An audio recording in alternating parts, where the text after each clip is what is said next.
ಎಲ್ಲರಿಗೂ ನಮಸ್ಕಾರ. Welcome back to Harshita vlogs. 2025ರಲ್ಲಿ ನಾವು 10 ದಿನಗಳ ಕಾಲ ನವದುರ್ಗೆಯರನ್ನ ಪೂಜೆ ಮಾಡಿ 11ನೇ ದಿನ ನಾವು ವಿಜಯದಶಮಿನ ಆಚರಿಸ್ತಾ ಇದ್ದೀವಿ. ನಿಮಗೆಲ್ಲ ಗೊತ್ತೇ ಇದೆ, ದಸರಾ ಅಂದರೆ ನಾಡ ಹಬ್ಬ. ಎಲ್ಲ ಕಡೆ ನವದುರ್ಗೆಯರನ್ನ ನಾವು ಆರಾಧನೆ ಮಾಡ್ತೀವಿ.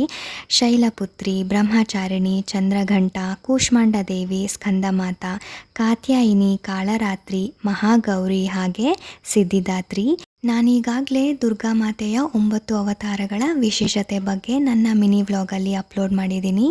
ಯಾರೆಲ್ಲ ಇನ್ನೂ ನೋಡಿಲ್ಲ, ನನ್ನ ಶಾರ್ಟ್ಸ್ನ ನೀವು ಚೆಕ್ ಮಾಡ್ಬೋದು.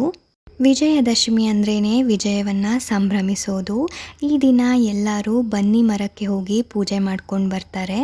ಬನ್ನಿ ಮರದ ವಿಶೇಷತೆಯೂ ಕೂಡ ತಿಳಿಸ್ತಾ ಇದ್ದೀನಿ. ನಿಮಗೆಲ್ಲ ಗೊತ್ತೇ ಇದೆ, ರಾಮಾಯಣದಲ್ಲಿ ಪಾಂಡವರು ವನವಾಸದಲ್ಲಿರಬೇಕಾದ್ರೆ ತಮ್ಮ ಶಸ್ತ್ರಗಳನ್ನ ಬನ್ನಿ ಮರದಲ್ಲಿ ಅಡಗಿಟ್ಟಿದ್ರಂತೆ.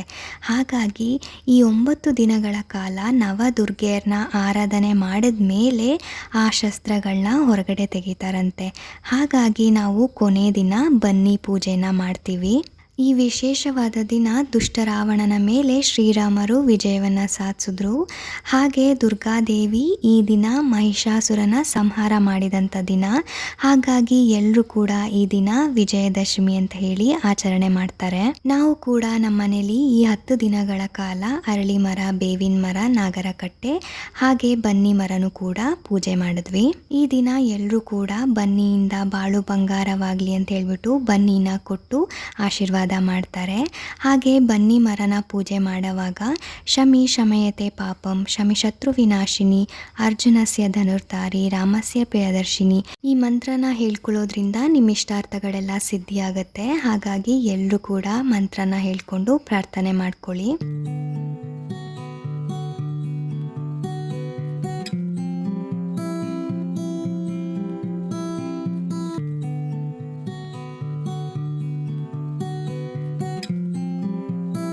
ಇವತ್ತು ಕೊನೆ ದಿನದ ಪೂಜೆ ಆದ್ರಿಂದ ಎಲ್ಲರಿಗೂ ಕೂಡ ಅರಿಶಿನ ಕುಂಕುಮ ಕೊಟ್ಟು ನಾನು ಕೂಡ ಅರಿಶಿನ ಕುಂಕುಮ ತಗೋತಾ ಇದ್ದೀನಿ. ನಾವು 10 ದಿನಗಳ ಕಾಲ ಏನು ಪೂಜೆ ಮಾಡಿದ್ವಲ್ಲ, ದಿನ ಬೆಳಗ್ಗೆ ಬೇಗ ಎದ್ದು ಮನೇಲೂ ಕೂಡ ಪೂಜೆ ಮುಗಿಸ್ಕೊಂಡು ದೇವಸ್ಥಾನಕ್ಕೆ ಬಂದು ನಾವಿಲ್ಲಿ ಪೂಜೆ ಮಾಡ್ತಾ ಇದ್ವಿ. 6 ಗಂಟೆ ಒಳಗಡೆ ಎಲ್ಲ ಪೂಜೆ ಕೂಡ ಮುಗಿತಾ ಇತ್ತು. ಈ 10 ದಿನ ಹೇಗೋಯ್ತು ಅಂತ ನಿಜವಾಗ್ಲೂ ಗೊತ್ತೇ ಆಗಲಿಲ್ಲ. ಈ ದೇವಸ್ಥಾನದಲ್ಲೇ ಬನ್ನಿ ಮರ ಇರೋದ್ರಿಂದ ಬೇರೆ ಬೇರೆ ಕಡೆಯಿಂದನೂ ಎಷ್ಟೊಂದು ಜನ ಬಂದು ಪೂಜೆನ ಮಾಡ್ಕೋತಾ ಇದ್ರು.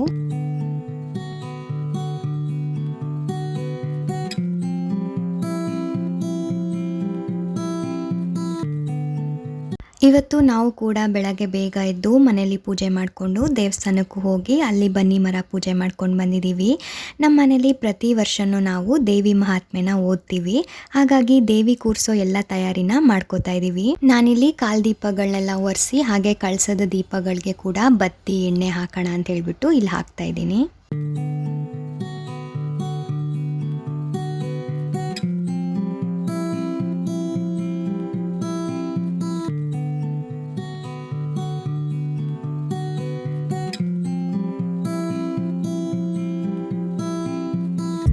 ನಾವು ನಮ್ಮ ಮನೆಗಳಲ್ಲಿ ರೆಡಿಮೇಡ್ ಬತ್ತಿ ತರಲ್ಲ, ನಾವು ಹತ್ತಿಯಿಂದನೇ ಬತ್ತಿ ಒಸ್ಕೊಂಡು ಅದನ್ನೇ ದೇವ್ರ ದೀಪಕ್ಕೆಲ್ಲ ಬಳಸ್ಕೋತೀವಿ.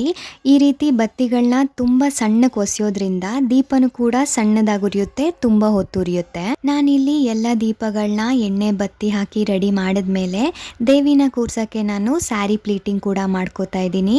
ಈ ಸ್ಯಾರಿ ಪ್ಯಾರೆಟ್ ಗ್ರೀನ್ ಹಾಗೆ ಡಾರ್ಕ್ ಗ್ರೀನ್ ಕಾಂಬಿನೇಷನಲ್ಲಿದೆ, ತುಂಬ ಸ್ಮೂತ್ ಆಗಿದೆ. ಹಾಗಾಗಿ ಈ ಸರಿ ಇದನ್ನೇ ಹಾಕೋಣ ಅಂತ ಹೇಳ್ಬಿಟ್ಟು ತೊಗೊಂಡಿದ್ದೀನಿ. ನೀವೇ ನೋಡ್ತಾ ಇದ್ದೀರಲ್ಲ, ಈ ಸ್ಯಾರಿ ಕಲರ್ ಕಾಂಬಿನೇಷನ್ ಅಂತೂ ತುಂಬಾ ಚೆನ್ನಾಗಿದೆ. ಉಟ್ಕೊಂಡ್ರಂತೂ ತುಂಬಾ ಚೆನ್ನಾಗಿ ಕಾಣುತ್ತೆ. ಸ್ಯಾರಿನೆಲ್ಲ ನೀಟಾಗಿ ರೆಡಿ ಮಾಡ್ಕೊಂಡಿದ್ದಾದಮೇಲೆ ನಮ್ಮಮ್ಮ ಇಲ್ಲಿ ದೇವಿಗೂ ಕೂಡ ಅಲಂಕಾರ ಮಾಡ್ತಾ ಇದ್ದಾರೆ. ಸ್ವಲ್ಪ ಗಂಧ ಅರ್ಶಿಣದಿಂದ ಹಾಗೆ ಕುಂಕುಮನ ಹಚ್ಚಿ ದೇವಿನೂ ಕೂಡ ಅಲಂಕಾರ ಮಾಡ್ತಾ ಇದ್ದಾರೆ.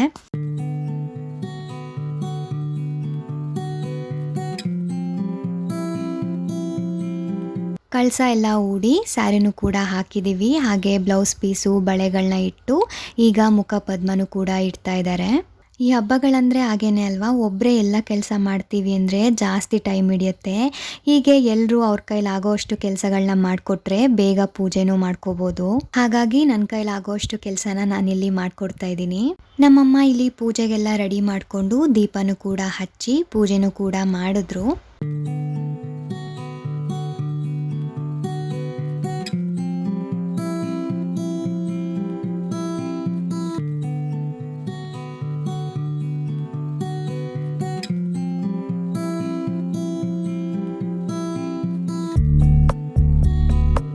ದೇವಿನೆಲ್ಲ ಕೂರಿಸಿದಾದ್ಮೇಲೆ ನಮ್ಮಮ್ಮನೂ ಕೂಡ ಪೂಜೆ ಮುಗಿಸ್ಕೊಂಡು ಹಾಗೆ ಅಡುಗೆ ಮನೇಲಿ ಗ್ಯಾಸ್ ಸ್ಟವ್ ಪೂಜೆನೂ ಮಾಡಿದ್ದಾರೆ. ಹಾಗೆ ನಮ್ಮ ಮನೇಲಿ ಪ್ರತಿದಿನನೂ ಅನ್ನಪೂರ್ಣೇಶ್ವರಿಗೆ ಅಂತ ಹೇಳ್ಬಿಟ್ಟು ಅಡುಗೆ ಮನೇಲಿ ಒಂದು ದೀಪನ ಹಚ್ತೀವಿ. ಆ ದೀಪ ಪೂಜೆನೂ ಕೂಡ ಇವಾಗ ಮಾಡ್ತಾ ಇದ್ದಾರೆ.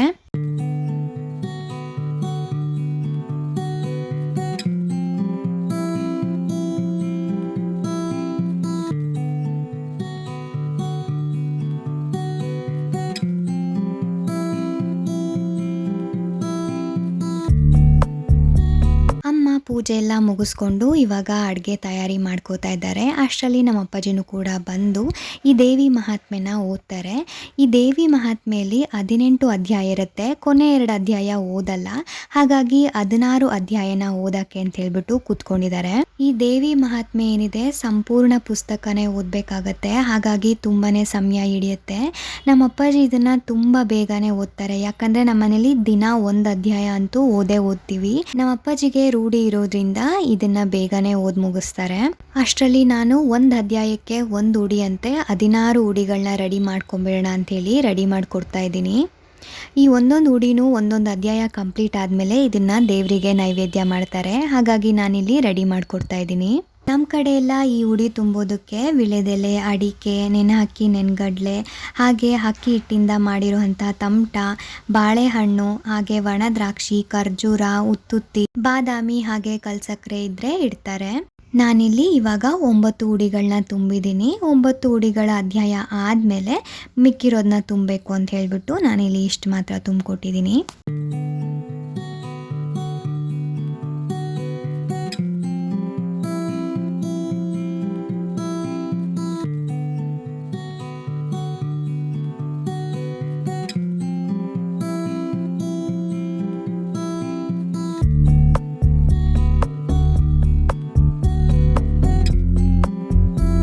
ನಮ್ಮ ಅಪ್ಪಾಜಿ ಇಲ್ಲಿ ದೇವಿ ಮಹಾತ್ಮೆಯ 11 ಅಧ್ಯಾಯಗಳನ್ನ ಓದಿ ಮುಗಿಸಿದ್ರು. ಹಾಗೆ ಮಿಕ್ಕಿರೋ 5 ಅಧ್ಯಾಯಗಳನ್ನ ನಾನು ಕೂಡ ಓದಿ ಮುಗಿಸ್ದೆ.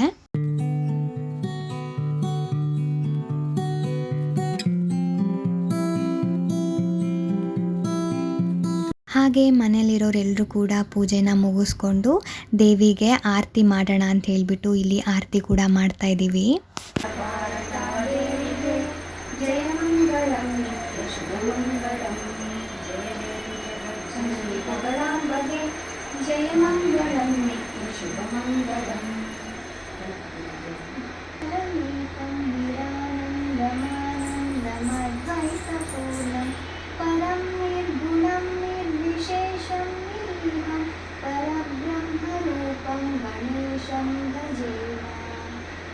ನಾವೆಲ್ಲರೂ ದೇವಿಗೆ ಬನ್ನಿನ ಇಟ್ಟು ಪೂಜೆನ ಮುಗಿಸ್ಕೊಂಡು ದೇವಿ ಮಹಾತ್ಮೆ ಕಂಪ್ಲೀಟಾಗಿ ಓದೋ ಅಷ್ಟರಲ್ಲಿ ನಮ್ಮಮ್ಮನೂ ಕೂಡ ಅಡುಗೆನ ಮಾಡಿ ಮುಗಿಸ್ಕೊಂಡಿದ್ರು.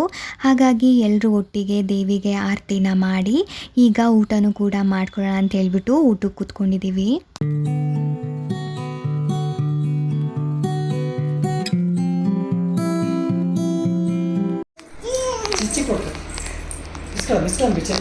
ಏನ್ ಪಾಪು ಅದು?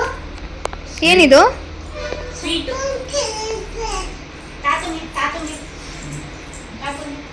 ತೋರ್ಸೋದಲ್ಲ ಕೊಡ್ಬೇಕು. ತೋರ್ಸೋದಲ್ಲ ಕೊಡ್ಬೇಕು ಪಾಪ. ಅದ್ಯಾವ್ದೋ ಕಾಮಿಡಿ ಇದೆ ಗೊತ್ತಾ?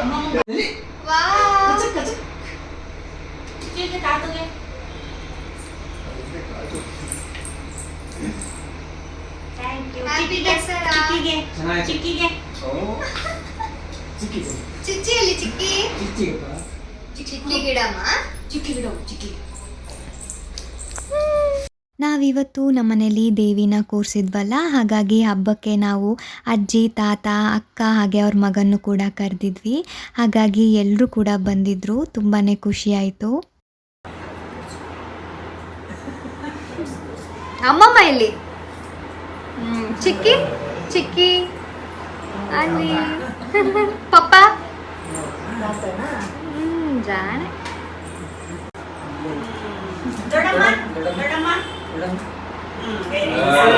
ಅಣ್ಣ ಅಣ್ಣ ಅಣ್ಣ ಅಣ್ಣ ಅಣ್ಣ ಅಣ್ಣ ಅಣ್ಣ. Very good.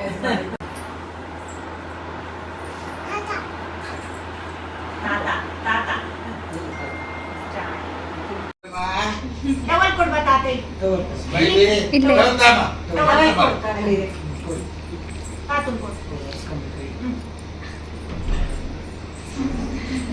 Thank U second ಕೂಡ ಗುಡ್ ಹೈ ಫೈ ಕೂಡ ಹೈ ಫೈ ವೆರಿ ಗುಡ್ ಬಂಗಾರು. ಕೊಡುಮ ನೀವೇ ತಗೊಳ್ಳಿ ಅಂತ. Thank you. ವೆರಿ ಗುಡ್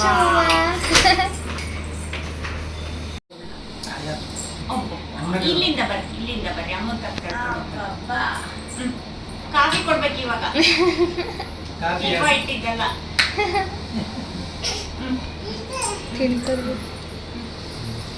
ಮಾಡ್ಲಿ ಬಿಡ್ರಿ ಒಂದೆರಡು ಮೂರು ಸತಿ ಮಾಡೋದ್ರೊಳಗೆ ಸುಸ್ತಾಗ್ತಾಳೆ ಅಷ್ಟೇ.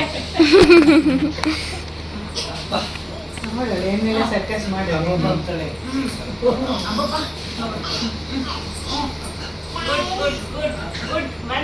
ಬಂತು ನಾವಂತೂ ಹಬ್ಬನ ತುಂಬಾ ಎಂಜಾಯ್ ಮಾಡಿದ್ವಿ. ಐ ಹೋಪ್ ಈ ವಿಡಿಯೋ ನಿಮ್ಮೆಲ್ಲರಿಗೂ ಇಷ್ಟ ಆಗಿದೆ ಅಂತ ಅನ್ಕೋತೀನಿ. ಇಷ್ಟ ಆಗಿದ್ದರೆ ಪ್ಲೀಸ್ ಒಂದು ಲೈಕ್ ಮಾಡಿ, ಶೇರ್ ಮಾಡಿ. ಹಾಗೆ ಯಾರೆಲ್ಲ ನನ್ನ ಚಾನಲ್ಗೆ ಇನ್ನೂ ಸಬ್ಸ್ಕ್ರೈಬ್ ಆಗಿಲ್ವೋ ಪ್ಲೀಸ್ ಸಬ್ಸ್ಕ್ರೈಬ್ ಮಾಡ್ಕೊಂಡು ನೋಡಿ. ಮತ್ತೆ ಮುಂದಿನ ವ್ಲಾಗಲ್ಲಿ ಸಿಗೋಣ. Thank you all. ಬಾಯ್.